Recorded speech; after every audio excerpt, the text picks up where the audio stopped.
A very good morning. This is Nepal Television. Welcome to NTV English News Bulletin. My name is Savannah Podil and we start the news with the latest political updates. In the run-up to the November 19 CA election, political parties are in the last hour dash to finalize and disclose the name list of their candidates under the first-past-the-post system.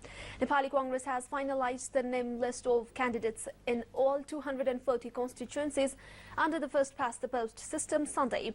The meeting of Parliamentary Board of the party finalized the name list of the candidates.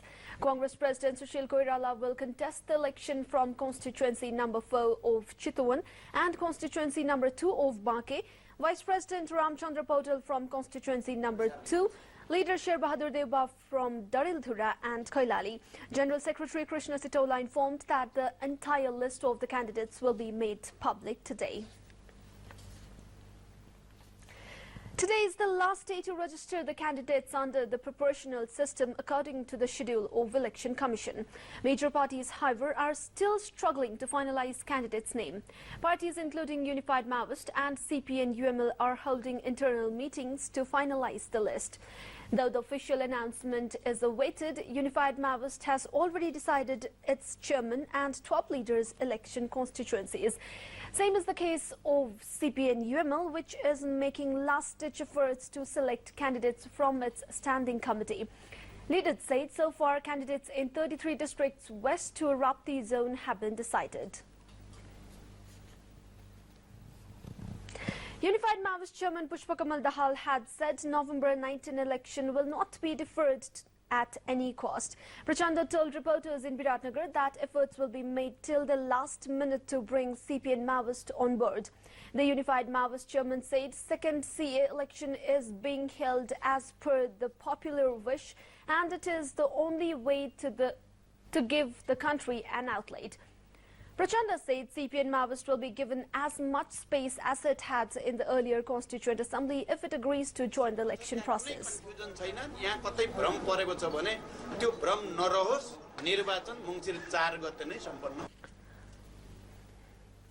On the other hand, Unified Maoist leader Narayan Kaji Shrestha says interim council chairman Regmi should resign from the post of Chief Justice in order to bring the CP and Maoist on board. At an interaction, Shrestha said Regmi should be asked to resign, respecting the flexibility of the agitating parties, whose only precondition now is Regmi is leaving the judicial responsibility. UML leader Pradeep Giwali said CP and Maoist demand should be addressed even to test its commitment and to give the 33-party alliance a chance to join the election process.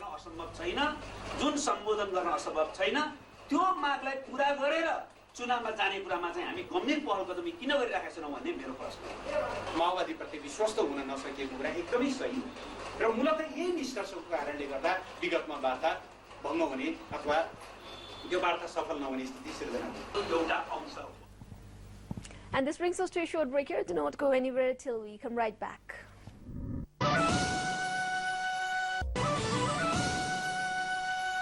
Welcome back after the break. We're still with the domestic updates.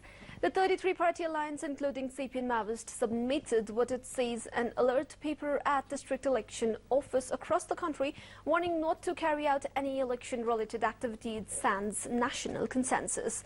Also, the alliance urged the Election Commission to play a positive role in building the atmosphere for national consensus. During a program in Kathmandu, the alliance said it is not against the election and also claimed the election held in the status quo will not give any way out. Meanwhile, issuing a press statement, the 33-party alliance expressed its readiness to sit for dialogue with the four-party mechanism to resolve election-related differences. Thanusha police has arrested 3 persons in connection with the murder of a teacher at Janak Hazari Sanskrit Vidyapit in Janakpur.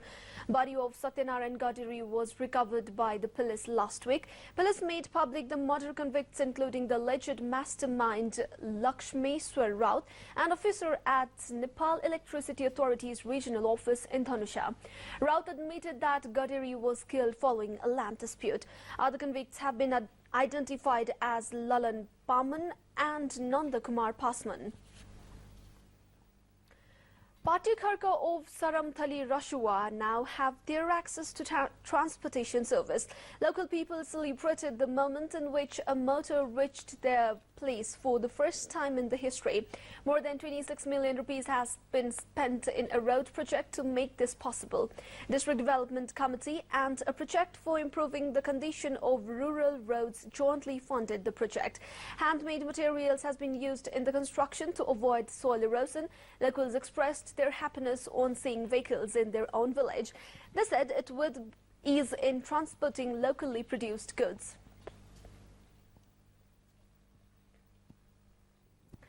Little Talent competition concluded in Kathmandu on Sunday. Sunaina Dahal won the title of Little Princess, which Nishchal Kesi is awarded with Little Prince title.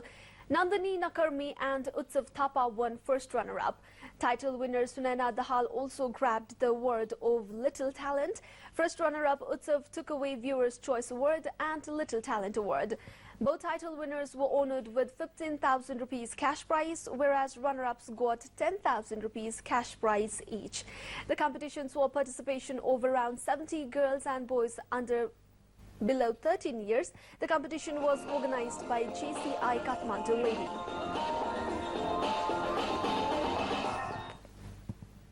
Now, before moving on to international updates, we take yet another break. Stay with us. Welcome back after the break. You're with NTV English News Bulletin, and we move towards the international updates now.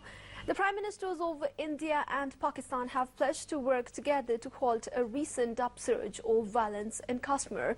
Indian Prime Minister Manmohan Singh and Pakistan's Nawaz Sharif met for just over an hour at a hotel on the sidelines of the United Nations General Assembly.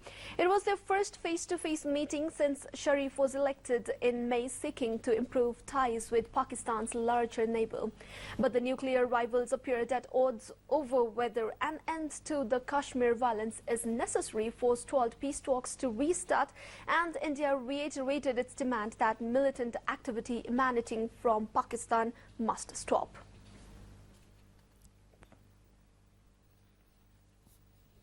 Pakistan again, an explosion has ripped through a market in the northwestern Pakistani city of Peshawar, leaving at least 33 dead and dozens wounded. Police said a bomb had exploded in Kisha Khwani market with shops and vehicles set alight. The blast comes a week after a double suicide bombing that killed at least 80 people at a church in the city. On Friday, at least 17 people were killed in the bombing of a bus carrying government employees near Peshawar. Peshawar, the main city of Khyber Pakhtunkhwa province, has been hit by numerous bomb and guns attacks blamed on Taliban insurgents in recent years. Syria's president has vowed to abide by the United Nations resolution calling for the country's chemical weapons stockpile to be destroyed. Speaking to a television channel, Bashar Assad said his government approved the UN Security Council plan to eliminate Syria's chemical weapon program. He also agreed to join the international convention that outlaws such arms. The UN resolution, which passed unanimously on Friday, aims to strip the Assad regime of its estimated 1,000-ton chemical arsenal by mid-2014. Now the latest updates from market. Minister Shankar Koirala has directed secretaries at different ministries to accelerate the implementation of released budget. During a program at the ministry on Sunday, Koirala said the major challenge has been the implementation part in budget management, stating that the projects of government's priority will not face fund insufficiency. Minister Koirala asked the secretaries to carry out their work in an effective manner, drafting a work plan. In the meantime, National Planning Commission Vice Chairman Dr. Rabindra Shrestha and Secretary at Finance Ministry Shantaraj Subedi said the implementation part of projects of national pride is not satisfactory.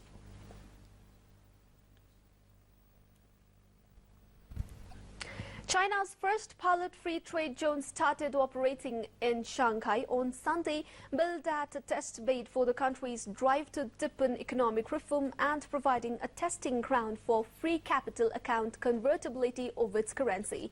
A first batch of 25 Chinese and foreign companies were granted license to register in the zone. It will be the only place in China where renminbi capital accounts will be freely convertible and interest rates will be more market-oriented.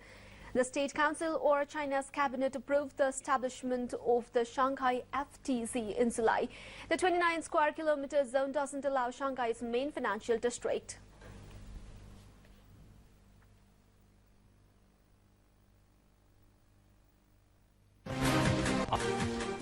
Now sports update.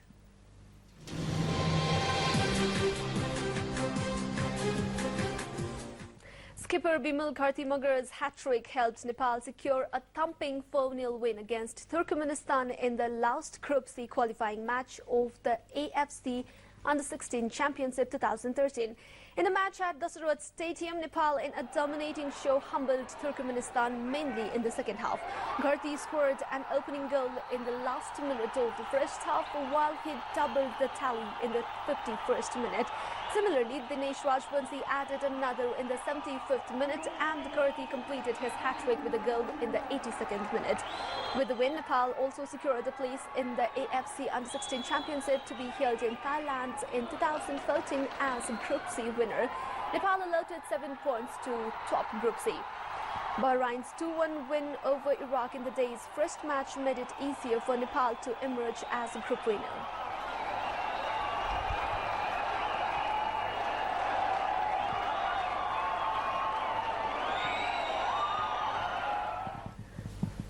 And now weather updates. Forecasting division says the weather in the next 12 hours is likely to be partly cloudy throughout the country with chances of rain or thunder showers at some places. More in details.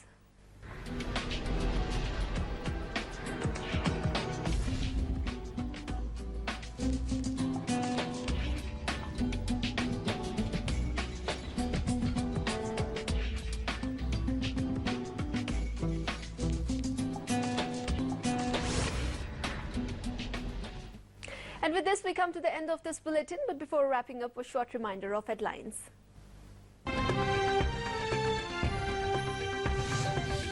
Nepali Congress finalizes candidates in 240 constituencies. Other parties in final phase of selection.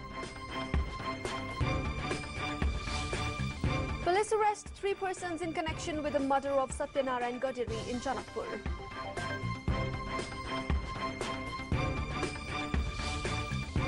Prime Ministers of India and Pakistan agree on the need to stop the recent spate of attacks in the Kashmir region. And Nepal secures qualification to the final round of AFC Under-16 Championship, thrashes Turkmenistan 4-0. That's all for now. Thank you so much for joining us in NTV News. Keep watching Nepal Television. Have a good day ahead. Namaste.